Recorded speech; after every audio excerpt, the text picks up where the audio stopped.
Bismillahirrahmanirrahim. Assalamualaikum warahmatullahi wabarakatuh. Alhamdulillah. Alhamdulillahirabbil alamin wal 'aqibatu lil muttaqin wala 'udwana illa 'alal zalimin. Asyhadu an la ilaha illallah wahdahu la syarika lah wa asyhadu anna Muhammadan 'abduhu wa rasuluhu la nabiyya wa la rasula ba'dah. Amma ba'd, usikum wa iyaya bittaqwallahi 'azza wa jalla. Ya ayyuhalladzina amanu taqullaha haqqa tuqatih wa la tamutunna illa wa antum muslimun. Ikhwani rahimani wa rahimakumullah. Alhamdulillah, pada siang hari ini kita masih diberi kesehatan oleh Allah Subhanahu wa taala untuk melanjutkan pembahasan kita. Pembahasan dalam kitab Tauhid karya Syekh Al-Imam Muhammad Ibnu Abdul Wahhab rahimahullahu taala. Sekarang kita masuk pada bab baru, yaitu bab tentang tafsir tauhid dan syahadah la ilaha illallah. Qala al-muallif rahimahullahu taala. Kata muallif pengarang kitab ini, semoga Allah merahmatinya, babun tafsir tauhidi wa syahadati an la ilaha illallah. Babun yaitu khabar untuk mubtada yang mahdhuf, takdirnya hadza babun. Sebagaimana telah kita bahas pada bab-bab sebelumnya. Dan bab ini bab tentang tafsir tauhid dan syahadah Allah ilaha illallah adalah bab yang bisa kita katakan adalah bab rincian daripada bab-bab sebelumnya. Kalau bab-bab sebelumnya sifatnya adalah mujmal, maka bab pada bab ini adalah sifatnya rinci. Dan ini adalah termasuk metode dalam penulisan, dzikrut tafsili ba'dal ijmal, menyebutkan sesuatu yang sifatnya rinci setelah hal-hal yang sifatnya global. Fungsinya apa? Yaitu untuk memberikan daya tarik bagi para pembacanya. Ketika seseorang mengetahui sesuatu yang sifatnya global, maka akan tertarik hatinya untuk mengetahui sesuatu yang tafsil rinci. Kalau hal rinci itu disebutkan pada awal kitab, maka tidak ada faedah seperti ini. Maka Syekh Muhammad Ibnu Abdul Wahhab menyebutkan hal-hal yang sifatnya global, kemudian menyebutkan hal-hal yang sifatnya rinci, kemudian ayolah ikhwan, dan juga bab ini memberikan satu isyarat, ya, adanya korelasi tanasub atau korelasi yang sangat kuat antara bab ini dan bab sebelumnya. Kalau bab sebelumnya menyebutkan tentang dakwah tauhid dan fadilah-fadilah daripada dakwah tauhid, kemudian bab ini menyebutkan tentang tafsir daripada tauhid itu. Isyaratnya adalah apa? Seakan-akan mu'alif mengatakan bahwa seorang dai, seorang penyeru, khususnya adalah dai kepada tauhid, hendaklah memiliki maklumat, pengetahuan tentang tauhid ini secara rinci, bukan global. Jadi seorang dai harus memiliki pengetahuan tentang tauhid secara rinci, bukan global. Seperti itu. Kalau mungkin kita dapatkan suatu pertanyaan, Rasulullah Shallallahu Alaihi Wasallam mendakwahkan tauhid ini cukup mengatakan qulu la ilaha illallah. Katakanlah la ilaha illallah. Bukankah ini adalah metode dakwah secara mujmal? Maka kita jawab bahwa orang-orang yang diseru oleh Rasulullah Sallallahu Alaihi Wasallam adalah orang-orang yang paham bahasa Arab. Ketika mereka dikatakan la ilaha illallah, mereka paham betul konsekuensi daripada kalimat la ilaha illallah adalah apa? Menafikan seluruh alihah, seluruh sesembahan selain Allah Subhanahu wa taala, kemudian hanya menetapkan ilah yang berhak disembah untuk Allah saja.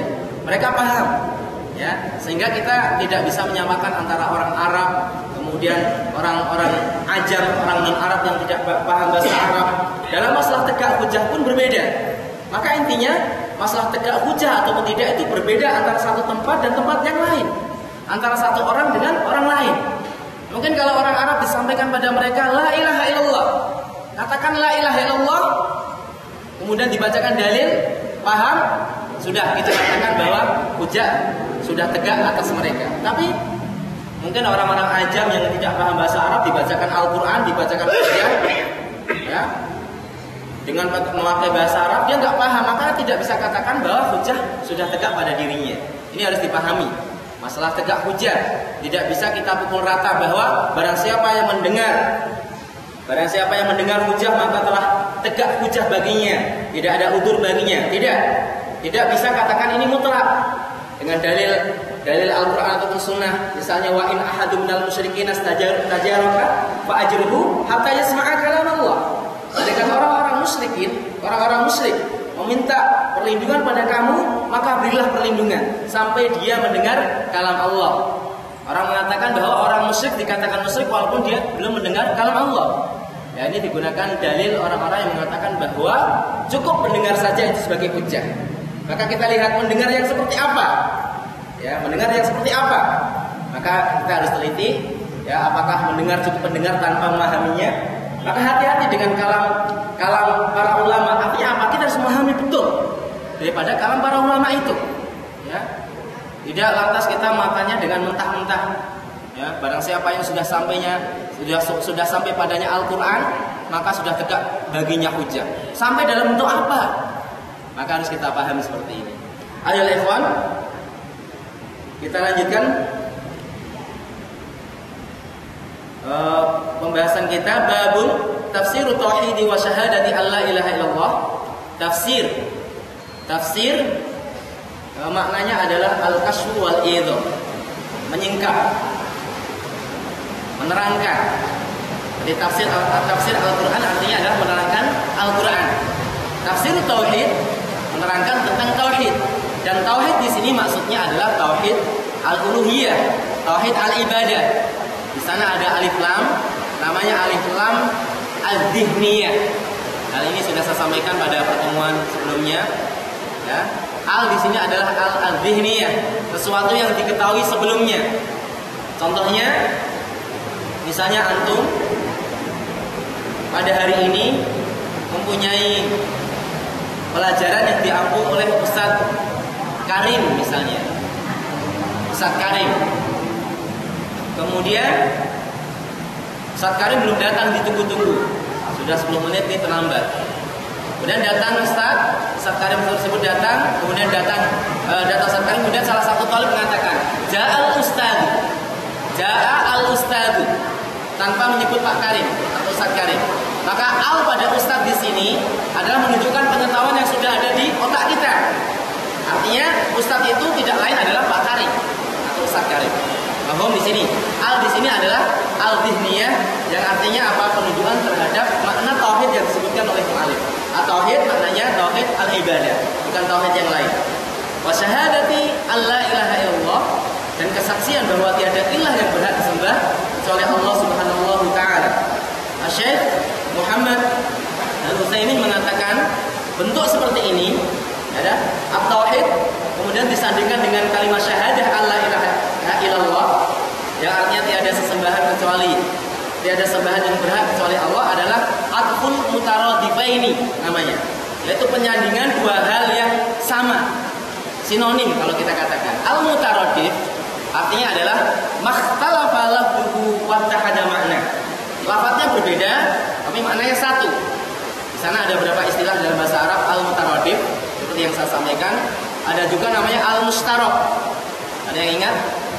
Apa makna lafzu al-mustarak? Tadi malam sudah kita bahas.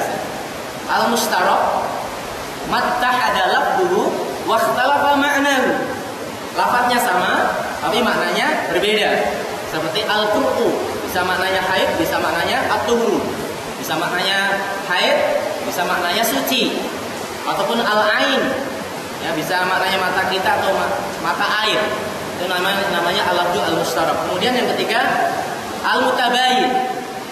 Al-mutabayin adalah artinya makhtalafa lafzuhu wa ma'nahu. Lafadznya dan maknanya berbeda. Seperti kalimat al-insan wal faras. Al-insan artinya manusia, wal faras artinya kuda. Ya, beda maknanya, beda lafadznya. Ya. Beda kan, akhi, antara kuda sama manusia? Jauh beda kan? Kalau yang menyamakan, Allahu a'lam fi khalal. Ayo ikhwan, tafsir tauhid wa mewujudkan tauhid dan kesaksian bahwa tiada ilah yang berhak disembah kecuali Allah Subhanahu wa taala. Al-Mu'allif pengarang kitab ini menyebutkan 5 ayat dalam bab ini. Ayat yang pertama, wa qaulullahi ta'ala, ulaika alladziina yad'una yabtaguna ila rabbihimul wasilata ayyuhum aqrab wa yarjuna rahmatahu wa yakhafuna 'adzabah. Al-Isra ayat 57. Mereka orang-orang yang menyeru, alladzina yad'una, yang mereka seru, artinya itu orang-orang yang mereka seru, yabtaguna ila rabbihimul wasilata ayyuhum aqrab. Mereka mencari jalan kepada Allah, siapa yang paling dekat, dan mengharapkan rahmatnya dan takut akan azabnya. Ayat ini sebagaimana dikatakan oleh Ibnu Mas'ud radhiyallahu anhu, sebab nuzulnya adalah di sana ada sebagian manusia, sekelompok manusia meminta perlindungan kepada sekelompok jin. Kemudian sekelompok jin tersebut sampai padanya dakwah dan masuk Islam. Tapi orang-orang yang melakukan kesyirikan dengan minta perlindungan pada jin masih minta pada mereka. Padahal yang diminta perlindungan dari kalangan jin mereka sudah beriman dan mereka tanafus, berlomba-lomba untuk mendekatkan diri kepada Allah Subhanahu wa taala. Di sini, ya. Dan pada ayat ini juga masuk seperti al-malaikah, Isa, Maryam, artinya apa? Orang-orang yang mendekatkan diri, ya, mendekatkan diri pada Allah seperti malaikat Isa, Maryam, mereka itu betul-betul berlomba-lomba, tapi orang-orang yang meminta kepada mereka tidak mengetahui bahwa yang diminta itu mendekatkan diri pada Allah Subhanahu wa taala, ya. Dan mereka tidak mengetahui bahwa apa-apa yang mereka atau siapa saja yang mereka mintai itu tidak mampu melakukan apapun. Ya, sehingga dalam ayat yang lain dalam surat Fatir ayat 13-14 Allah menyebutkan walladzina tad'una min dunihi ma yamlikuna min qitmir. Orang-orang yang kamu seru tidak memiliki kekuatan dan kemampuan walaupun setipis kulit ari. Wa in tad'uhum la yasma'u du'aakum. Kalau kalian seru, kalau kalian minta, kalau kalian berdoa kepada mereka, mereka tidak mendengar doa kalian. Walau sami'u, andaikan taruhlah kalau mereka itu mendengar, mastajabu lakum, tidak dapat mengabulkan doa-doa kalian. Ini adalah sekaligus Syekh mengambil ayat ini adalah bantahan bagi orang-orang yang meminta, ya, doa kepada para aulia, para wali-wali Allah yang sudah meninggal, ya, dengan dalih bahwa mereka tuh hidup. Seperti ayat yang Allah katakan wala tahsabannal ladzina qutilu fi sabilillahi amwatan bal ahya'un 'inda rabbihim. Dan janganlah kalian sangka bahwa orang-orang yang terbunuh di jalan Allah itu mati, tapi mereka hidup di sisi roh. Mereka tidak memahami bahwa kehidupan di dunia kemudian kehidupan di alam barzakh itu berbeda. Bahkan ayat itu menunjukkan kehidupan mereka terbatas. Ya, bal ahya'un 'inda rabbihim yurzaqun, diberi rezeki, bukan yarzukun. Bukan memberi rezeki, tapi diberi rezeki oleh Allah Subhanahu wa taala. Ya, diberi rezeki oleh Allah Subhanahu wa taala. Ayolah ikhwan, berdoa di sini masuk di dalamnya doa masalah dan masuk di dalamnya doa ibadah. Doa masalah misalnya, ya wali fulan, berilah saya rezeki. Wali fulan itu sudah meninggal. Ya Syekh Abdul Qadir Al-Jailani, berilah saya jodoh. Ini doa masalah. Ataupun doa ibadah yang berbentuk ibadah, nadar ataupun menyembelih untuk wali tersebut, itu doa ibadah dan kedua-duanya adalah syirik. Ya, kalau kita cermati bahwa orang-orang yang menyeru selain Allah, menyeru orang-orang yang sudah meninggal itu terdapat pada dirinya sesuatu khalal, cacat pada dasarnya. Misalnya kita cermati saja, Syekh Abdul Qadir Al-Jailani sudah meninggal, ya. Sedangkan yang berdoa kepada dia sangat banyak, yang meminta kepada dia itu sangat banyak. Ada yang dari Indonesia, mungkin cukup banyak, dari Turki, dari Iran dan lain sebagainya. Dan mereka nggak tahu jadwal Syekh Abdul Qadir Al-Jailani, kapan dia itu istirahat, kapan dia bangun, kapan dia tidur, kan nggak tahu. Siapa yang tahu jadwalnya? Jangan-jangan Anda berdoa pada dia pas dia waktu itu istirahat. Itu yang pertama. Kemudian yang kedua, Syekh Abdul Qadir Al-Jailani mungkin hanya menguasai bahasa Arab atau 2-3 bahasa. Sedangkan bahasa yang ada di alam ini cukup banyak. Sekarang saya pengen minta pada Syekh Abdul Qadir pakai bahasa Jawa. Kira-kira paham nggak? Sebelum Anda berdoa meminta pada Syekh Abdul Qadir, Anda harus pastikan kalau Syekh Abdul Qadir itu bisa bahasa Jawa. Dan yang kedua, kemudian yang ketiga, ada sebagian orang memiliki keterbatasan, tidak bisa menyampaikan dengan lisan karena dia bisu misalnya. Dia hanya bisa berdoa lewat hati. Pertanyaannya, apakah Syekh Abdul Qadir mampu menjawab doa yang sampai kepadanya dari hati, tidak dengan lisan? Kalau orang mengatakan bisa, berarti ia telah menyamakan Abdul Qadir Al-Jailani dengan Allah Subhanahu wa taala. Apakah ada kesyirikan lebih besar daripada kesyirikan seperti ini? Menyamakan ya, makhluk dengan Khaliq, menyamakan makhluk dengan Allah Subhanahu wa taala. Ikhwani rahimani wa rahimakumullah taala.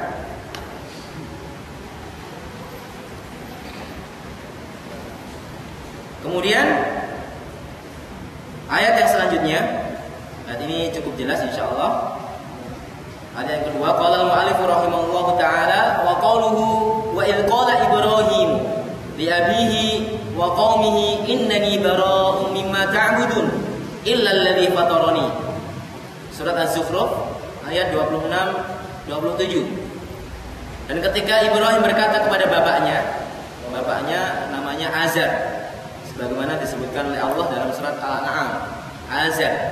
Wa qaumihi, berkata kepada bapaknya dan kaumnya, innani bara'un. Bara'un itu sifat musyabahah.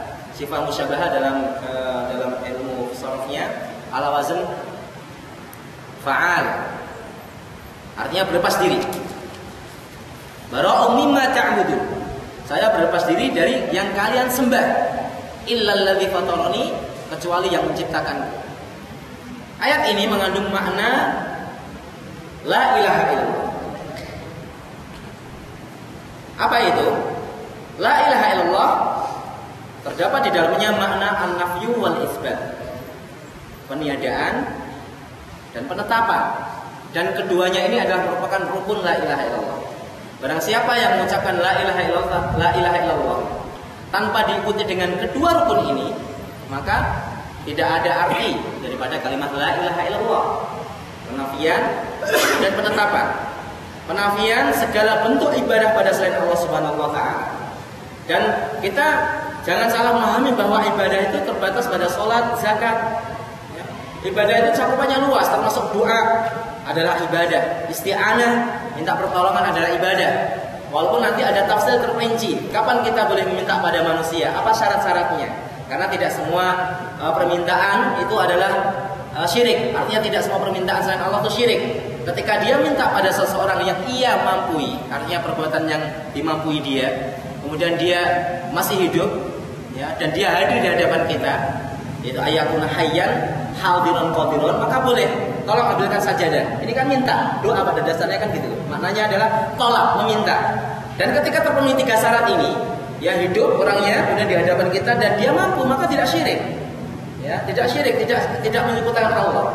Maka hal ini adalah ada rinciannya. Tapi doa, berdoa pada dasarnya adalah ibadah. Dalam sebuah ayat Allah terangkan ud'uni astajib lakum. Kemudian